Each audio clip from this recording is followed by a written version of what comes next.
ಇಲ್ಲಿಂದ ಅದು ಸುಮಾರು 20-30 ಅಡಿಯಷ್ಟು ಆಳ ಮತ್ತು ಅಗಲವಾಗಿತ್ತು. ಈ ದರದಿಂದ ಈಜ್ಕೊಂಡು ಕೂಡ ಹೋಗ್ಬೋದಿತ್ತು, ಹಾಗೆ ದೋಣಿಯಲ್ಲೂ ಹೋಗ್ಬೋದಿತ್ತು ಮತ್ತು ಬಹಳ ಸೆಳೆತ ಇತ್ತು. ಇದು ಸುಮಾರು 5 ವರ್ಷಗಳ ಹಿಂದೆ ಇಲ್ಲಿ ಘೋಡಾ ಮಾರಾಟ ಜೊತೆ ಮುಳುಗಿ ಹೋಯಿತು. ಜನರು ನಡ್ಕೊಂಡು ಬರ್ತಿದ್ರು, ಈಗ ಅದಿಲ್ಲ, ಆ ದಿನಗಳು ಇಲ್ಲ. ನಾನು ಸುಂದರ್ಬನ್ದಲ್ಲಿದ್ದೇನೆ. ಇದು ವಿಶ್ವದ ಅತಿ ದೊಡ್ಡ ಮ್ಯಾಂಗ್ರೋವ್ ಪರಿಸರ ವ್ಯವಸ್ಥೆ. ಆದರೆ ಇದು ಹವಾಮಾನ ಬದಲಾವಣೆ ಎಂಬುದು ಯಾವುದೋ ದೂರದ ಬೆದರಿಕೆಯಲ್ಲ, ಬದಲಿಗೆ ಇಲ್ಲಿನ ಅನೇಕ ಜನರಿಗೆ ಇದು ಜೀವಂತ ವಾಸ್ತವವಾಗಿರುವ ಸ್ಥಳವಾಗಿದೆ. ಈಗ ಇದು ನನ್ನನ್ನು ಘೋಡಾಮಾರ ಎಂಬ ಸ್ಥಳಕ್ಕೆ ಕರೆದೊಯ್ಯುತ್ತಿರುವ ಒಂದು ದೋಣಿ. ಘೋಡಾಮಾರ ಒಂದು ದ್ವೀಪವಾಗಿದ್ದು ಕಳೆದ 15-20 ವರ್ಷಗಳಿಂದ ನಿರಂತರವಾಗಿ ಸುದ್ದಿಯಲ್ಲಿದೆ ಮತ್ತು ಅದಕ್ಕೆ ಕಾರಣವೆಂದರೆ ಇದನ್ನು ಮುಳುಗುತ್ತಿರುವ ದ್ವೀಪ ಎಂದು ಕರೆಯಲಾಗುತ್ತದೆ.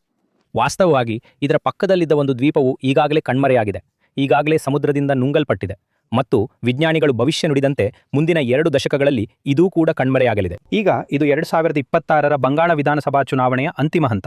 ಆದರೆ ಇಲ್ಲಿ ಸುಂದರ್ಬನದಲ್ಲಿ ಪ್ರಚಾರದ ಹಾದಿಯು ಅಲೆಗಳ ವಿರುದ್ಧದ ಓಟಂತೆ ಭಾಸವಾಗುತ್ತಿದೆ. ಇಲ್ಲಿರುವ ಗಂಗಾ ನದಿ, ಗಂಗೆಯ ಮುಖಜ ಭೂಮಿಯಲ್ಲಿ ನಾವು ವಾಸ ಮಾಡುತ್ತೇವೆ. ಅದು ತನ್ನಿಚ್ಛೆಯಂತೆ ಲ್ಯಾಂಡ್ ಇರೋಷನ್ ಅಂದ್ರೆ ಭೂ ಸವೆತ ಆಗುತ್ತಾ ಇವತ್ತು ಸಂಪೂರ್ಣವಾಗಿ ಕೊನೆಯ ಹಂತಕ್ಕೆ ಬಂದು ತಲುಪಿದೆ. ಸುಮಾರು 33,000 ಎಕರೆ ಬೀಘಾ ವಿಸ್ತೀರ್ಣವಿದ್ದ ಇದು ಈಗ ಕೇವಲ 4,000 ಎಕರೆ ವಿಸ್ತೀರ್ಣದಲ್ಲಿ ಉಳಿದುಕೊಂಡಿದೆ. ಒಂದು ವೇಳೆ ಈ ಭೂ ಸವೆತ ಇಲ್ಲದಿದ್ದರೆ ಇವರು ಅಂದ್ರೆ ಪೀಳಿಗೆ ಅಂದ್ರೆ ಒಂದಾದ ನಂತರ ಇನ್ನೊಂದು ಜನರೇಷನ್ ಇವರು ಇಲ್ಲಿಯೇ ಕಳೆದು ಬಿಡುತ್ತಿದ್ದರು. ಆದರೆ ನಮ್ಮ ದುರದೃಷ್ಟ, ನಾವೀಗ ಗೋರ್ಮಾರವನ್ನ ತಲುಪಿದ್ವಿ. ಈ ದ್ವೀಪವನ್ನ ತಲುಪಲು ಈ ಫೆರಿಯೇ ಇರುವ ಏಕೈಕ ಸ್ಥಳ. ಮತ್ತು ನಾನು ನಿಮ್ಮ ಗಮನವನ್ನ ಇಲ್ಲಿ ಘಾಟ್ಗಳಲ್ಲಿನ ಪರಿಸ್ಥಿತಿಯತ್ತ ಕೂಡ ಸೆಳೆಯಲು ಬಯಸುತ್ತೇನೆ.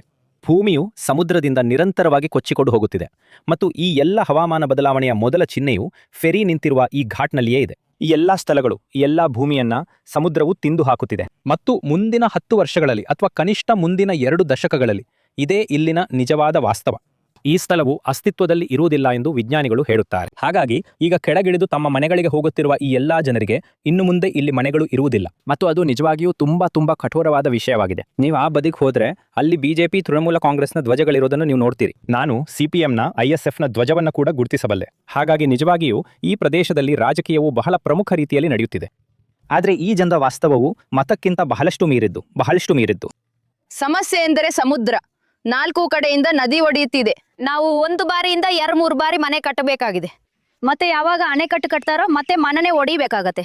ಮತ್ತೆ ಹಲವು ಬಾರಿ ಅಣೆಕಟ್ಟು ಒಡೆದು ಮನೆ ಮುಳುಗಿ ಹೋಗುತ್ತಿದೆ. ಇವೆಲ್ಲ ಸಮಸ್ಯೆಗಳು, ಸಂಚಾರದ ಸಮಸ್ಯೆ. ಹಲವು ಬಾರಿ ಇಳಿತವಾದಾಗ ಹೋಗಲು ಆಗುವುದಿಲ್ಲ. ಈಗ ನಾನು ಘೋರಮಾರಾದ ಆಳವಾದ ಭಾಗದಲ್ಲಿದ್ದೇನೆ ಮತ್ತು ನಾನು ಕಾಸಿಮಾರ ಎಂದು ಕರೆಯಲ್ಪಡುವ ಅಥವಾ ಹಿಂದೆ ಕಾಸಿಮಾರ ಎಂದು ಕರೆಯಲ್ಪಡುತ್ತಿದ್ದ ಸ್ಥಳದಲ್ಲಿದ್ದೇನೆ. ಈಗ ಮತ್ತೊಮ್ಮೆ ಇದು ನಂಬಲು ಸಾಧ್ಯವೆನಿಸುತ್ತೆ, ಯಾಕೆಂದ್ರೆ ಇದು ನಮ್ಮ ಕಣ್ಣ ಮುಂದೆ ನಡೆಯುತ್ತಿದೆ. ಆದರೆ ಕೇವಲ ಸುಮಾರು 10-15 ವರ್ಷಗಳ ಹಿಂದೆ ಇದು ಸಮುದ್ರವಾಗಿರಲಿಲ್ಲ. ಇದು ವಾಸ್ತವವಾಗಿ ಒಂದು ಹಳ್ಳಿಯಾಗಿತ್ತು. 1970ರ ದಶಕದವರೆಗೆ ಈ ಗ್ರಾಮ ಪಂಚಾಯಿತಿಯು ಲೋಹಾಚುರ, ಕಾಸಿಮಾರ ಮತ್ತು ಘೋರಮಾರ ಎಂಬ 3 ಜನಗಣತಿ ಗ್ರಾಮಗಳನ್ನು ಒಳಗೊಂಡಿತ್ತು ಮತ್ತು ಈ ವಿಸ್ತಾರವು ಸುಮಾರು 30 ಚದರ ಕಿಲೋಮೀಟರ್ ಇತ್ತು. ಆದರೆ ಏರುತ್ತಿರುವ ಸಮುದ್ರ ಮಟ್ಟದಿಂದ ಉಂಟಾದ ಭಾರೀ ಸವೆತವು ಕಳೆದ 50 ವರ್ಷಗಳಲ್ಲಿ ಭೂಮಿಯು ಅದರ ಮೂಲ ಗಾತ್ರದ ಸುಮಾರು 80% ಕುಗ್ಗಲು ಕಾರಣವಾಗಿದೆ. ಸವೆತವು ಈಗಾಗಲೇ ಲೋಹಾಚುರವನ್ನ ಆವರಿಸಿಕೊಂಡಿದೆ, ಅದು ಈಗಾಗಲೇ ಹೋಗಿದೆ ಮತ್ತು ಕಾಸಿಮಾರದ 3-4 ಭಾಗ. ಈ ಕಡೆ ನಾನು ಚಿಕ್ಕವನಿದ್ದಾಗ ಆಗ ವ್ಯಾನ್ ಓಡಿಸುತ್ತಿದ್ದೆ. ಈ ದ್ವೀಪದೊಳಗೆ ಪೂರ್ತಿಯಾಗಿ ವ್ಯಾನ್ ಓಡಿಸುತ್ತಿದ್ದೆ. ಈ ಬದಿಯಲ್ಲಿ ರಸ್ತೆ ಇತ್ತು, ಕಾಸಿಮಾರಕ್ಕೂ ಆಚೆ ಬದಿಯಿಂದ ರಸ್ತೆ ಇತ್ತು, ಸ್ಕೂಲ್ ಇತ್ತು. ಅದರ ನಂತರ ಸ್ಕೂಲ್ನಿಂದ ಸ್ವಲ್ಪ ಮುಂದೆ ಹೋದರೆ ಹಳ್ಳಿಯ ಒಳಗೆ ಬಜಾರ್ ಇತ್ತು. ಇಲ್ಲಿ ಬಜಾರ್ ಇತ್ತು, ಮಂದಿರ ಇತ್ತು, ಮಸೀದಿ ಇತ್ತು. ಸ್ವಲ್ಪವಾಗಿ ಒಡಿತಾ ಎಲ್ಲವೂ ಹೋಗಿ ಸರಿಯಾದ ಮಾತು ಹೇಳ್ತಾರೆ. ಜಸ್ಟ್ ನಿಮ್ಮ ವೀಕ್ಷಕರಿಗೆ ಅರ್ಥ ಮಾಡಿಸೋದಕ್ಕಾಗಿ, ನಾನು ನೋಡ್ತಿರುವ ಈ ಸಮುದ್ರ ಇಲ್ಲಿ ಮಸೀದಿ, ಮಂದಿರ, ಬಜಾರ್ ಇತ್ತು ಅಂತ ನೀವು ಹೇಳ್ತಾ ಇದ್ದೀರಿ. ಸಮುದ್ರದಲ್ಲಿ ಎಲ್ಲವೂ ಇರುತ್ತವೆ. ಇಲ್ಲಿ ಈಗ ನೀರು ಆಗ್ಬಿಟ್ಟಿದೆ, ಎಲ್ಲರೂ ಇರ್ತವೆ. ಇದು ಎಷ್ಟು ವರ್ಷಗಳ ಹಿಂದಿನ ಮಾತು ಹೇಳ್ತೀರಿ? 5-6 ವರ್ಷಗಳ ಮೊದಲು ಎಲ್ಲರೂ ಇರುತ್ತಿದ್ದರು. ನಂತರ ಆಮೇಲೆ ನಿಧಾನವಾಗಿ ಹೊರಟು ಹೋದರು. ಎಲ್ಲ ನದಿಯಲ್ಲಿ ಹೋಯಿತು. ಇಲ್ಲಿ ಬೋಲ್ಡರ್ಗಳನ್ನ ಹಾಕಿದರೆ ಆದರೂ ನಾವು ಕೆಲವು ದಿನಗಳ ಕಾಲ ವಾಸಿಸಬಹುದು ಎಂದು ನಾವು ಮನವಿ ಮಾಡಿದ್ದೆವು. ಉದಾಹರಣೆಗೆ ನಮ್ಮ ಆ ಕಡೆ ಬೋಲ್ಡರ್ ಹಾಕಿದ್ದಾರೆ, ಅವ್ರ ಕಡೆ ಇನ್ನು ಸವೇತ ಏನೂ ಇಲ್ಲ. ನಾವು ಕೂಡ ಇದನ್ನೇ ಕೇಳಿದ್ದೆವು. ಅವರು ನಮಗೆ ಅದನ್ನ ಮಾಡಿಕೊಟ್ರೆ ನಾವು ಖಂಡಿತವಾಗಿಯೂ ಇಲ್ಲಿ ಇರ್ಬೋದು. ಹಾಗಿದ್ರೆ ಈಗ ಎಲೆಕ್ಷನ್ ಅಲ್ಲಿ ತುಂಬಾ ನಾಯಕರು ಬಂದಿರಬೇಕಲ್ವೇ, ಅವ್ರಿಗೆ ಹೇಳಲಿಲ್ವೇ? ಆ ನಾಯಕರು ಗೀಕರು ಎಲ್ಲರೂ ಒಂದೇ ಆಗ್ಬಿಟ್ಟಿದ್ದಾರೆ. ಈಗ ನಾಯಕರೆಲ್ಲ ಚಿಂದಿ ಬಟ್ಟೆ ಹಾಗೆ ಆಗುತ್ತಿದ್ದಾರೆ. ಈಗ ವೋಟುಗಳಿಗೋಸ್ಕರ ಎಲ್ಲ ಹುಚ್ಚು ನಾಯಕರು ಈಗ ಅದರ ಬಗ್ಗೆ ಚಿಂತಿಸ್ತಾರೆ. ಈಗ ನಾಯಕರು ನಾನು ಯಾವಾಗ ಗೆಲ್ಲುತ್ತೇನೆ, ಯಾವಾಗ ಏನು ಮಾಡುತ್ತೇನೆ, ಯಾರು ಯಾರಿಗೆ ವೋಟ್ ಹಾಕುತ್ತಾರೆ ಎಂಬುದರ ಬಗ್ಗೆ ಯೋಚಿಸುತ್ತಾರೆ. ಅವರು ಈಗ ನದಿ ದಂಡೆ ಕೊರತದ ಬಗ್ಗೆ ಚಿಂತೆ ಮಾಡ್ತಾರ. ಜನರು ಎಲ್ಲಿಗೆ ಹೋಗ್ತಾರೆ, ಎಲ್ಲಿ ಏನ್ ಮಾಡ್ತಾರೆ, ಅವರು ಇದ್ರೆ ನಮಗೆ ವೋಟ್ ಸಿಗುತ್ತೆ ಅಥವಾ ನಾವು ಬದುಕಿ ಉಳಿತೇವೆ ಎಂದು ಯಾರಾದರೂ ಯೋಚಿಸುತ್ತಿದ್ದಾರಾ? ಯಾರೂ ಯೋಚಿಸಿಲ್ಲ. ಯಾರು ಸರಿಪಡಿಸ್ತಾರೆ? ನಿಮ್ಗೆ ಯಾವುದೇ ನಾಯಕರ ಮೇಲೆ ನಂಬಿಕೆ ಇದೆಯಾ? ದೀದಿ ಮೇಲೆ ಅಥವಾ ಮೋದಿಜಿ ಮೇಲೆ, ಯಾರ ಮೇಲಾದ್ರೂ? ದೀದಿ ದೀದಿ ಎಷ್ಟಾಗುತ್ತೋ ಕೂತು ಅಷ್ಟು ದೀದಿ ಮಾಡ್ತಿದ್ದಾರೆ. ಈ ಸಾರಿ ಮೋದಿ ಬಂದ್ರೆ ಈ ಸಾರಿ ಮೋದಿ ಏನ್ ಮಾಡ್ತಾರೆ ಎಂಬುದು ಮೋದಿಗೆ ಗೊತ್ತು. ಈಗ ಮೋದಿ ಅಂತೂ ಏನು ಮಾಡಿಲ್ಲ. ಇದನ್ ಕೊಡ್ತೇನೆ ಇದನ್ ಕೊಡ್ತೇನೆ ಅಂತ ಹೇಳಿ ಎಷ್ಟೋ ವಿಷಯಗಳು ಮೋಸ ವಂಚನೆಯಿಂದಲೇ ನಡೀತಿವೆ. ನಿಮ್ಮ ಅಕೌಂಟ್ಗೆ 5,000 6,000 10,000 ಹೀಗೆ ಕೊಡ್ತೇನೆ ಅಂತ ನನಗೆ ವೋಟ್ ಹಾಕಿ, ನಾನು ಬಂದ್ರೆ ನಿಮಗೆ ಎಷ್ಟು ಉಪಕಾರ ಮಾಡ್ತೇನೆ. ಹಾಗಿದ್ರೆ ಮೊದ್ಲು ಕೆಲ್ಸ ನೋಡಿ ಆಮೇಲೆ ತಾನೆ. ಇಲ್ಲ, ನೀನ್ ಮೊದ್ಲು ಕೆಲ್ಸ ತೋರ್ಸೋದಿಲ್ಲ. ಕೊನೆಗೆ ಮೊದಲು ನಿನ್ನ ಕರ್ಕೊಂಡ್ ಬಂದು ಕೊನೆಗೆ ನೋಡ್ತಾರೆ ಅಕ್ಕನಿಗಿಂತ ನೀನ್ ಇನ್ನೂ ಕೆಟ್ಟವಳು ಅಂತ. ಆಗ ಏನು? ನಮ್ಗಂತೂ ಭಯ ಆಗ್ತಿದೆ. ಈಗ ಭಯಪಟ್ಟರು ಈಗ ಮಾರ್ಲಿ ಏನೂ ಇಲ್ಲ. ಯಾವ ಆಡಳಿತ ಪಕ್ಷ ಈಗ ಇದೆಯೋ ಹೌದು, ಅವ್ರು ಏನಾದ್ರೂ ಮಾಡದಿದ್ರೆ ಅವರಿಗೆ ಹೇಳಿ ಪ್ರಯೋಜನ ಇಲ್ಲ. ಅವ್ರು ಇದ್ರೆ ಅದು ಅದ್ರ ಮೂಲಕ ಅವನಿಗೆ ಕೊಡ್ತಿದ್ದಾರೆ, ಅವನ ಮೂಲಕ ಇವನಿಗೆ ಕೊಡ್ತಿದ್ದಾರೆ. ಯಾರಿಗೆ ಅಧಿಕಾರವಿದೆಯೋ ಅವ್ರು ಮಾಡೇ ಮಾಡ್ತಾರೆ. ಇವ್ರು ಹೇಳ್ತಾರೆ ಕೇಂದ್ರ ಕೊಡ್ತಿದ್ರೆ ನಾನು ಎಲ್ಲಿಂದ ಮಾಡ್ಲಿ? ನೀನು ಅಧಿಕಾರದಲ್ಲಿ ಇದೆಯಲ್ಲ, ಹಾಗಾಗಿ ನೀನು ಮಾಡಿ ತೋರಿಸು. ಕೇಂದ್ರವನ್ನು ಇಟ್ಕೊಂಡು ನೀನ್ ಏನ್ ಮಾಡ್ತೀಯ? ಕೇಂದ್ರ ಯಾವಾಗ ಬರುತ್ತೋ ಕೇಂದ್ರ ಮಾಡುತ್ತದೆ. ನೀನು ಎಷ್ಟು ದಿನ ಇರ್ತೀಯೋ, ಎಷ್ಟು ಸಾಧ್ಯವೋ ನೀನು ಅಷ್ಟನ್ನು ಮಾರಬೇಕು. ಕೇವಲ ಅದೆಲ್ಲ ಮಾಡದೆ ಬರೀ ಹೇಳ್ತಿದ್ದಾರೆ ಅಭಿವೃದ್ಧಿ ಮಾಡ್ತಿದ್ದೀವಿ, ಶಾಲೆಗೆ ಇಷ್ಟು ದುಡ್ಡು ಕೊಟ್ಟಿದ್ದೀವಿ, ದೇವಸ್ಥಾನಕ್ಕೆ ಇಷ್ಟು ದುಡ್ಡು ಕೊಟ್ಟಿದ್ದೀವಿ ಅಂತ. ಹೌದು, ಇದಕ್ಕಾಗಿ ಅಭಿವೃದ್ಧಿ ಅವರದು. ಈಗ ನಾವು ಘೋರಮಾರಾದ ಭೂಪ್ರದೇಶವು ವೇಗವಾಗಿ ಕುಗ್ಗುತ್ತಿದೆ ಎಂದು ಸ್ಥಾಪಿಸಿದ್ದೇವೆ.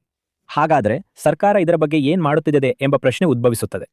ಈಗ ನಮಗೆ ತಿಳಿದಿದೆ, ರಾಷ್ಟ್ರೀಯ ಹಸಿರು ನ್ಯಾಯಮಂಡಳಿಯು ಕೆಲವೇ ತಿಂಗಳ ಹಿಂದೆ ಇಲ್ಲಿನ ಮಣ್ಣಿನ ಸವೆತದ ಪರಿಣಾಮಗಳನ್ನು ತಗ್ಗಿಸಲು ಒಂದು ಸಮಗ್ರ ಯೋಜನೆಯನ್ನು ಆದೇಶಿಸಿತ್ತು ಎಂದು, ಮತ್ತು ಸರ್ಕಾರವು ಕೋಟ್ಯಂತರ ರೂಪಾಯಿ ಮೌಲ್ಯದ ಸವೆವೇತ್ ವಿರೋಧಿ ಕ್ರಮಗಳನ್ನು ಜಾರಿಗೆ ತಂದಿದೆ ಎಂದು ಹೇಳುತ್ತದೆ. ಈಗ ಅವರು ಬಳಸುತ್ತಿರುವ ಕೆಲವು ತಂತ್ರಗಳೆಂದರೆ ನಗರದ ಒಡ್ಡುಗಳ ನಿರ್ಮಾಣ, ನೈಸರ್ಗಿಕ ಸ್ಥಿರೀಕರಣಕ್ಕಾಗಿ ಮ್ಯಾಂಗ್ರೋವ್ ನೆಡುತೋಪು ಮತ್ತು ತೀರ ಪ್ರದೇಶಗಳನ್ನು ರಕ್ಷಿಸಲು ಬಂಡೆಕಲ್ಲುಗಳನ್ನು ಹಾಕುವುದು ಎಂದು ಅವರು ಹೇಳುತ್ತಾರೆ. ಈ ಗ್ರಾಮದಲ್ಲಿ ಭೂಪ್ರದೇಶವು ವೇಗವಾಗಿ ಕುಗ್ಗುತ್ತಿರುವ ರೀತಿಯನ್ನು ಗಮನಿಸಿದರೆ ಈ ಕ್ರಮಗಳು ಸಾಕಾಗುತ್ತವೆಯೇ ಮತ್ತು ಸಮುದ್ರವು ಒಳಗೆ ಬರುವುದನ್ನು ಅವು ಎಷ್ಟರ ಮಟ್ಟಿಗೆ ತಡೆಯಬಲ್ಲವು ಎಂಬುದು ಪ್ರಶ್ನೆಯಾಗಿದೆ. ಇನ್ನೂ ಹೆಚ್ಚು ನೀರು ಒಳಗೆ ಬಂದ್ರೆ ನೀವೇನ್ ಮಾಡ್ತೀರಿ? ನಾವೇನ್ ಮಾಡೋದು? ಅಲ್ಲೇ ಇರ್ಬೇಕಾಗತ್ತೆ. ಬೇರೆ ಏನ್ ಮಾಡೋದು? ನಮ್ಗೆ ಹೊರಗಡೆ ಜಾಗ ಜಮೀನು ಏನೂ ಇಲ್ಲ. ಅಂದ್ರೆ ಇಲ್ಲಿ ಅದರಲ್ಲಿ ನದಿ ನೀರು ಬಂದ್ರೆ ನಾವೇನ್ ಮಾಡೋದು? ಅದರಲ್ಲೇ ಇರ್ಬೇಕಾಗತ್ತೆ. ಯಾವ ಸರ್ಕಾರವೇ ಬರ್ಲಿ, ಅಂದ್ರೆ ನನ್ನ ಘೋರಮಾರಾದ ಮೇಲೆ ಸರಿಯಾಗಿ ಗಮನ ಇಡ್ಲಿ. ಹೌದು, ಇದರಿಂದ ಕೆಲಸ ಕಾರ್ಯಗಳು ಸುಂದರವಾಗಿ ನಡೆಯಲಿ, ಚೆನ್ನಾಗಿ ನಡೆಯಲಿ. ನಾವು ಇದನ್ನೇ ಬಯಸುತ್ತಿದ್ದೇವೆ. ನಿಮ್ಗೆ ಯಾರ ಮೇಲೆ ನಂಬಿಕೆ ಇದೆ? ದೀದಿ ಮೇಲ ಅಥವಾ ಬಿಜೆಪಿ ಮೇಲ? ಯಾರ ಮೇಲ? ನಾವು ಮಮತಾ ಬ್ಯಾನರ್ಜಿ ಅವರನ್ನ. ಯಾಕೆ ದೀದಿ? ಅಂದ್ರೆ ಅವರು ಯಾವ ಕೆಲಸಗಳನ್ನ ಮಾಡುತ್ತಿದ್ದಾರೋ ನಾವು ಅದನ್ನ ನೋಡುತ್ತಿದ್ದೇವೆ. ಬದಲಾವಣೆ ಆಗಬೇಕು. ಯಾಕೆ? ಏನ್ ಹೊರದ ನಮಗೆ ಮನೆಗಳನ್ನು ಕೊಡುತ್ತಿಲ್ಲ, ಎಲ್ಲವನ್ನು ಗುಡಿಸಿ ತಿನ್ನುತ್ತಿದ್ದಾರೆ. ಟಿಎಂಸಿ ಬಂದು ಇಂತಹ ಪರಿಸ್ಥಿತಿ ಮಾಡುತ್ತಿದೆ, ಒಂದು ತಾರಪಾಲು ಕೂಡ ಕೊಡ್ತಿಲ್ಲ. ಮನೆಯ ಸ್ಥಿತಿ ಏನಿದೆಯೋ ಬಂದು ತಾರಪಾಲು ಕೊಡ್ತಿಲ್ಲ, ಸ್ವಲ್ಪ ಆಹಾರವನ್ನು ಕೊಡಲಿಲ್ಲ. ಹಂಚಿಕೆ ಯಾರಿಗಾಗುತ್ತೋ ಅವು ತೆಗೆದುಕೊಂಡಿದ್ದಾರೆ. ಟಿಎಂಸಿ ತೆಗೆದುಕೊಳ್ಳುತ್ತಿದೆ. ನಮ್ಮ ಬಿಜೆಪಿ ಜನರು ಹೇರುತ್ತಿಲ್ಲ, ನಾವು ಬಿಜೆಪಿ ಮಾಡ್ತೀವಿ. ನೀವು ಬಿಜೆಪಿ ಮಾಡ್ತೀರಾ? ಹೌದು. ಹಾಗಾದ್ರೆ ಬಿಜೆಪಿ ನಿಮ್ಗಾಗಿ ಏನ್ ಮಾಡ್ತದೆ? ಬಿಜೆಪಿ ಬರಲಿ ಎಲ್ಲವನ್ನೂ ಮಾಡ್ತದೆ. ಕೇಂದ್ರ ಸರ್ಕಾರ ಎಲ್ಲವನ್ನೂ ಮಾಡುತ್ತದೆ. ಬಿಜೆಪಿ ಸರ್ಕಾರದ ಕಾಲ ಕೆಳಗೆ ಮಣ್ಣಿಲ್ಲ. ಹೌದು, ಗೆದ್ರೆ ಎಲ್ಲವನ್ನೂ ಮಾಡ್ತದೆ. ನಾನು ನನ್ನ ವರದಿಯನ್ನ ಇಲ್ಲಿ ಗೋರಮಾರಾ ಪ್ರೌಢಶಾಲೆಯಲ್ಲಿ ಮುಗಿಸುತ್ತಿದ್ದೇನೆ. ಇಲ್ಲಿ ಮತಗಟ್ಟೆ ಇದೆ ಮತ್ತು ಈ ಮುಳುಗುತ್ತಿರುವ ದ್ವೀಪದ ನಿವಾಸಿಗಳು 29ನೇ ತಾರೀಕಿನಂದು ಮತ ಚಲಾಯಿಸಲಿದ್ದಾರೆ. ಈಗ ನಾನು ಈ ಸ್ಥಳವನ್ನು ಸ್ವಲ್ಪ ದುಃಖದಿಂದ ಬಿಟ್ಟು ಹೋಗ್ತಾ ಇದ್ದೇನೆ. ವಿಜ್ಞಾನಿಗಳು ಭವಿಷ್ಯ ನುಡಿದಿದ್ದಾರೆ ಮತ್ತು ನಾನು ಮೊದಲೇ ಹೇಳಿದಂತೆ 20 ವರ್ಷಗಳಲ್ಲಿ ಈ ಶಾಲೆ, ಈ ಇಡೀ ಗ್ರಾಮ ಅಸ್ತಿತ್ವದಲ್ಲಿರುವುದಿಲ್ಲ. ಮತ್ತು ಹವಾಮಾನ ಬದಲಾವಣೆಯು ನಿಜವಾಗಿಯೂ ಘೋರಮಾರಾ ನಿವಾಸಿಗಳ ಕಣ್ಣುಗಳ ಮುಂದೆಯೇ ಮತ್ತು ಇಲ್ಲಿಗೆ ಜನರು ಇದರೊಂದಿಗೆ ಹೇಗೆ ವ್ಯವಹರಿಸುತ್ತಿದ್ದಾರೆ ಎಂಬುದನ್ನು ನೋಡಲು ಬಂದಿರುವ ನಮ್ಮಂತಹ ವರದಿಗಾರರ ಕಣ್ಣುಗಳ ಮುಂದೆಯೇ ನಡೆಯುತ್ತಿರುವ ಸಂಗತಿಯಾಗಿದೆ. ಆದರೆ ಈ ಸ್ಥಳವು ಸಾಧ್ಯವಾದಷ್ಟು ಕಾಲ ಉಳಿಯುವುದನ್ನು ಕನಿಷ್ಠ ಖಚಿತಪಡಿಸಿಕೊಳ್ಳಲು ಎಲ್ಲಾ ಸರ್ಕಾರಗಳು ಸಾಕಷ್ಟು ಕ್ರಮಗಳನ್ನು ತೆಗೆದುಕೊಳ್ಳುತ್ತವೆ ಎಂದು ಒಬ್ಬರು ಆಶಿಸುತ್ತಾರೆ.